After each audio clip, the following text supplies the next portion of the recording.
কলকাতা থেকে সম্প্রচারিত আজকের সন্ধ্যার গুরুত্বপূর্ণ বিশেষ বিশেষ খবরগুলি হল ২০ দিন পর অবশেষে মিলল খোঁজ, কোথায় পালিয়েছে শাহজাহান, বলেই দিলেন কারামন্ত্রী অখিল গিরি। মুখ্যমন্ত্রীর নিরাপত্তায় এত ডিলিমি কেন, রাজ্য পুলিশের ডিজির ভৎসনার মুখে এসপি। অন্যদিকে ফের আলোচনার কেন্দ্রে মোদির পাগড়ি, প্রজাতন্ত্র দিবসের সকালেই পড়েছিলেন। এদিকে বাংলায় রাহুল গান্ধীর সভায় না পুলিশের, কংগ্রেস বলল গাড়ির মাথায় হলেও সভা হবে। অপরদিকে গাজায় ইসরায়েলের গণহত্যা মামলার রায় দেবে আন্তর্জাতিক আদালত। এদিকে অসুস্থ ছেলেকে নিয়ে কলকাতায় একা পরিমণি, সোশ্যাল মিডিয়ায় কি লিখলেন শরীফুল রাজ।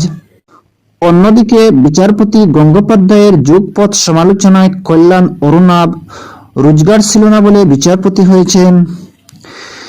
এদিকে পরপর দুদিন যুবতীকে দল বেঁধে ধর্ষণের অভিযোগ। অন্যদিকে বদলে গেলে হাসপাতালের আউটডোর খোলার সময় এবার আরও উপকৃত হবেন রোগীরা, বললেন মুখ্যমন্ত্রী মমতা বন্দ্যোপাধ্যায়। এদিকে শেষ নিঃশ্বাস পর্যন্ত সংবিধানের মূল্যবোধকে রক্ষা করার বার্তা অভিষেকের। অপরদিকে প্রজাতন্ত্র দিবসে সম্প্রীতির বার্তা, রেড রোডের কুচকাওয়াজে একতার পাঠ পড়ালেন মমতা বন্দ্যোপাধ্যায়। অন্যদিকে রাহুলের সভা নিয়ে প্রশাসন না দেখলে আমি দেখব, বলল রাজ্যপাল। অপরদিকে পাল্টে যাচ্ছে রেশন কার্ডে গম চাল নেওয়ার নিয়ম, অমান্য করলে আর পাবে না খাদ্য সামগ্রী। এদিকে রাহুল গান্ধীর ন্যায়যাত্রা প্রসঙ্গে বলল রাজ্যপাল। অন্যদিকে রাজ্য জুড়ে যথাযোগ্য মর্যাদায় পালিত প্রজাতন্ত্র দিবস, রেড রোডে তিরঙ্গা উত্তোলন রাজ্যপালের। এদিকে উচ্চ মাধ্যমিকের নিয়োগ পার্শ্ব শিক্ষকদের সংরক্ষণ, ফের নথি আপলোডের সময়সীমা বাড়ল।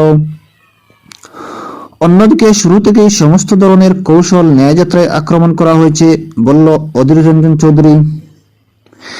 এদিকে বাংলার উন্নয়ন থমকে গিয়েছে, প্রজাতন্ত্র দিবসে রাজ্যকে নিশানা সুকান্তর। এবং সর্বশেষ খবরটি হচ্ছে নিউ টাউনে ইকোস্পেসে বহুতল থেকে ঝাঁপ দিয়ে আত্মহত্যা গৃহবধূর, তদন্তে পুলিশ।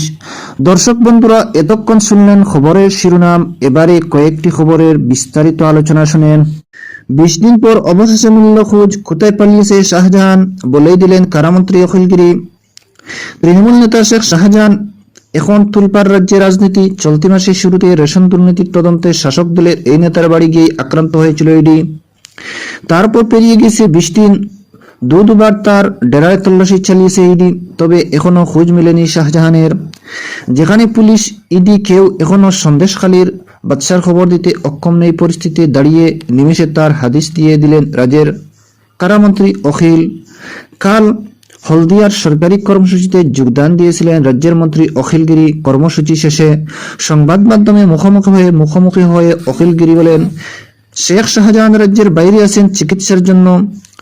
কাল হলদিয়ার রাজ্য সরকারের শ্রম দপ্তর আয়োজিত শ্রমিক মেলায় এসে বিস্ফোরক দাবি করে অখিল গিরি বলেন, চিকিৎসার জন্য শেখ শাহজাহান এখন রাজ্যের বাইরে আছেন। আর যা বললেন কারামন্ত্রী অখিল গিরি বলেন, শেখ শাহজাহান চিকিৎসার জন্য বাইরে গিয়েছেন, তবে কোথায় আছে তা আমি জানি না। তার বিরুদ্ধে যখন অভিযোগ উঠেছে নিশ্চিত পুলিশ খুঁজছে, চুপচাপ বসে নেই। অপরাধীকে ছাড়া হবে না, উনি অসুস্থ ছিলেন, বাইরে গিয়েছেন চিকিৎসার জন্য, নিশ্চিতভাবে বলতে পারি পশ্চিমবঙ্গের মধ্যে নেই। অন্যদিকে মুখ্যমন্ত্রীর নিরাপত্তায় এত ডিলিম কেন, রাজ্য পুলিশের ডিজির ভৎসনার মুখে এসপি। মুখ্যমন্ত্রী মমতা বন্দ্যোপাধ্যায়ের কনভয়ে দুর্ঘটনার জেরে রাজ্য পুলিশের ডিজির ভৎসনার মুখে পড়লেন পূর্ব বর্ধমানের এসপি। এই ধরনের ঘটনার পুনরাবৃত্তি ঠেকাতে সব জেলার এসপিকে সতর্ক করে দিয়েছেন রাজ্য পুলিশের ডিজি রাজীব কুমার। কাল বিভিন্ন জেলায় এসপি ও পুলিশ কর্তাদের সঙ্গে তিনি ভার্চুয়ালি বৈঠক করেন। অপরদিকে ফের আলোচনার কেন্দ্রে মোদির পাগড়ি, প্রজাতন্ত্র দিবসের সকালেই পড়েছিলেন। প্রজাতন্ত্র দিবসের অনুষ্ঠানে যোগ দেবেন প্রধানমন্ত্রী নরেন্দ্র মোদী, আর তার পাগড়ি নিয়ে চর্চা হবে না, এটা হতে পারে না। প্রতিবারের মতো এবারেও মোদীকে রঙিন এক পাগড়ি পরে দেখা গেল দেশের সাধারণতন্ত্র অনুষ্ঠানে। সেই পাগড়ি নিয়ে এখন আলোচনা চলেছে। এই বছরে কোন পাগড়ি পরলেন তিনি? নয়াদিল্লিতে আজ অনুষ্ঠানে নরেন্দ্র মোদীকে সাদা কুর্তার উপর বাদামি রঙের জোহর কোট পরতে দেখা যায়, কিন্তু সকলের চোখ আটকে ছিল তার বন্দনী পাগড়িতে। হলুদের সঙ্গে গোলাপি রং থাকলেও পাগড়ির হলুদ রংটা নিয়েই যত চর্চা হচ্ছে, তবে তা জানা গেছে দেশের মধ্যে ঐক্যের বার্তা দিয়ে এই ধরনের পাগড়ি পরেছিলেন প্রধানমন্ত্রী। এর আগে একাধিকবার মোদী অন্য ধরনের পাগড়ি পরেছিলেন প্রজাতন্ত্র দিবসের অনুষ্ঠানে। 2020 সালে তার মাথায় ছিল গেরুয়া রঙের পাগড়ি। তার পরের বছর গুজরাতের এক রাজ পরিবারের দেওয়া লাল পাগড়ি পরতে দেখা গিয়েছিল তাকে। এদিকে রাহুল বাংলায় গান্ধীর সভায় না পুলিশের, কংগ্রেস বলল গাড়ির মাথায় হলেও সভা হবে।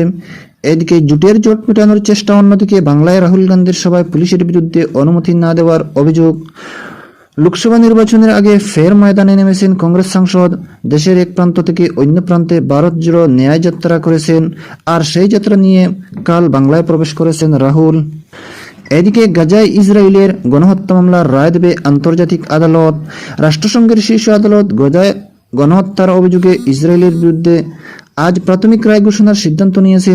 এটি মধ্যপ্রাচ্য এবং সারা বিশ্বের ঘনিষ্ঠভাবে পর্যবেক্ষণের একটি যুগান্তকারী রায়। আন্তর্জাতিক বিচার আদালত ইসরায়েলকে গাজায় তাদের সামরিক অভিযান বন্ধ করার অথবা মানবিক সহায়তা সরবরাহের নির্দেশ দিতে পারে। গত 7 অক্টোবর ইসরায়েলের হামাসের আকস্মিক হামলার পর ইসরায়েল গাজায় এই নজিরবিহীন প্রতিশোধমূলক হামলা শুরু করে।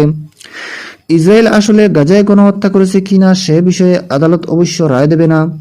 এই পর্যায়ে আইসিজে গাজায় গণহত্যার বৃহত্তর অভিযোগ বিবেচনা করার আগে আজ এই জরুরি আদেশ দেবে। গণহত্যার অভিযোগের প্রক্রিয়া সম্পন্ন হতে সম্ভবত কয়েক বছর সময় লাগতে পারে। মামলাটি দক্ষিণ আফ্রিকা দায়ের করেছিল, যেখানে বলা হয়েছে ইসরায়েল 1948 সালের রাষ্ট্রসংঘের গণহত্যা কনভেনশন লঙ্ঘন করেছে, যা দ্বিতীয় বিশ্বযুদ্ধ এবং হলোকস্টের চাইতেও নজির সৃষ্টি করেছে। ইউনিভার্সিটি অফ সাউথ অস্ট্রেলিয়ার আন্তর্জাতিক আইন বিশেষজ্ঞ জুলিয়েট ম্যাককিনাইট বলেছে, ইসরায়েল যে গণহত্যা চালাচ্ছে তা প্রমাণ করার দরকার নেই দক্ষিণ আফ্রিকার। তিনি এএফপিকে বলেন, তাদের কেবলমাত্র গণহত্যার একটি সম্ভাব্য ঝুঁকি রয়েছে তা প্রতিষ্ঠিত করতে হবে। এই মাসের শুরুর দিকে গাজায় সংহিতা থেকে দূরে একটি বিশ্ব হেগেল পিস প্যালেসের ঐতিহ্যবাহী হলে 2 দিনের বেশি শুনানিতে গাজায় ইসরায়েলের জেনোসাইড কনভেনশনের কারিগরি বিষয়ে আইনজীবীরা বিতর্কে জড়িয়ে পড়েন। অন্যদিকে অসুস্থ ছেলেকে নিয়ে কলকাতায় একা পরিমণি, সোশ্যাল মিডিয়ায় কি লিখলেন শরীফুল রাজ। পরিমণি ছেলে রাজ্য ভীষণই অসুস্থ, চিকিৎসার জন্য ওপার বাংলা জনপ্রিয় অভিনেত্রী ইতিমধ্যেই ছেলেকে নিয়ে ওপার বাংলায় এসেছেন। কলকাতার হাসপাতালে চলেছে পরিমণির নয়নের মণি রাজ্যের চিকিৎসা, তবে বর্তমানে সে সুস্থ আছে। সে খবরও নায়িকা নিজের জানিয়েছিলেন, তবে ছেলের এই দুঃসময়ে তিনি একাই সামলাচ্ছেন তাকে। পরিমণি রাজ্যের সঙ্গে বিচ্ছেদের পর একা হাতেই রাজ্যকে মানুষ পড়ছেন তিনি, কিন্তু ছেলের অসুস্থতার পর তাকে দেখতে না এলেও একটি পোস্ট করলেন, আর সেটাই বর্তমানে দারুণ ভাইরাল। ছেলে অসুস্থ হতে বহুদিন পর তাকে নিয়ে একটি পোস্ট করলেন বাংলাদেশি অভিনেতা শরীফুল রাজ। এদিন তিনি তার ফেসবুকে একটি পোস্টে ছেলের কথা উল্লেখ করে লেখেন, শাহী মোহাম্মদ রাজ্য। একই সঙ্গে একটি স্টিকার পোস্ট করেন তিনি।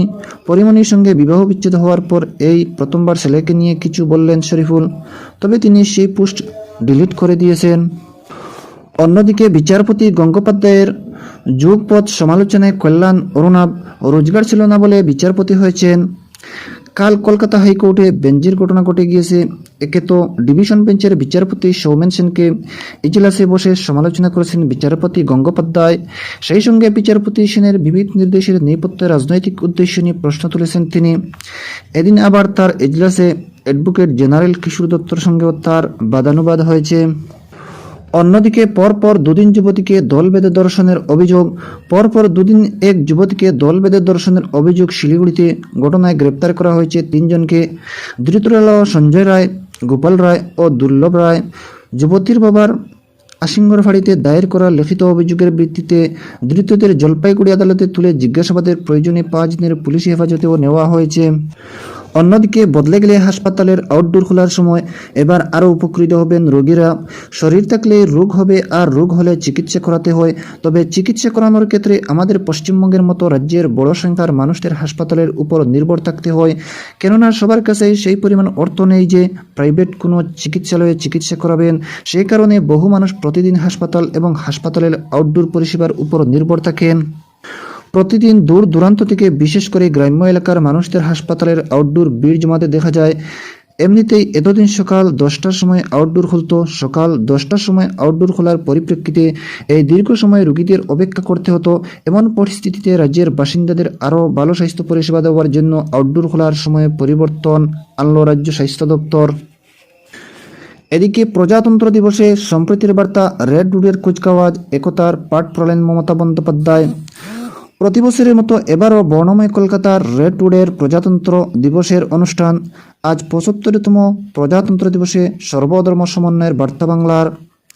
এই বিষয়ে টেবলও সাজানো হয় রাজ্যের তরফ থেকে। তবে লোকসভা নির্বাচনের আগে রাজনৈতিকভাবে এই বার্তা অত্যন্ত তাৎপর্যপূর্ণ বলেই মনে করা হয়েছে। কলকাতার রেড রোডে প্রজাতন্ত্র দিবসের অনুষ্ঠানে এবারও উপস্থিত ছিলেন মুখ্যমন্ত্রী মমতা বন্দ্যোপাধ্যায় ও রাজ্যপাল সিবি আনন্দ বোস। এদিন বেলা 10টার কিছু সময় পরেই রাজ্যপাল ও মুখ্যমন্ত্রী রেড রোডে আসেন। এদিনের কুচকাওয়াজে একাধিক টেবলের সামনেই লেখা ছিল সম্প্রীতির বার্তা। এছাড়াও টেবলের গায়ে ছিল একাধিক উল্লেখযোগ্য ছবি, ছিল বড় করে লেখা ধর্ম যার যার, উৎসব সবার। দর্শক বন্ধুরা, আজকের সন্ধ্যার গুরুত্বপূর্ণ বিশেষ খবর এখানে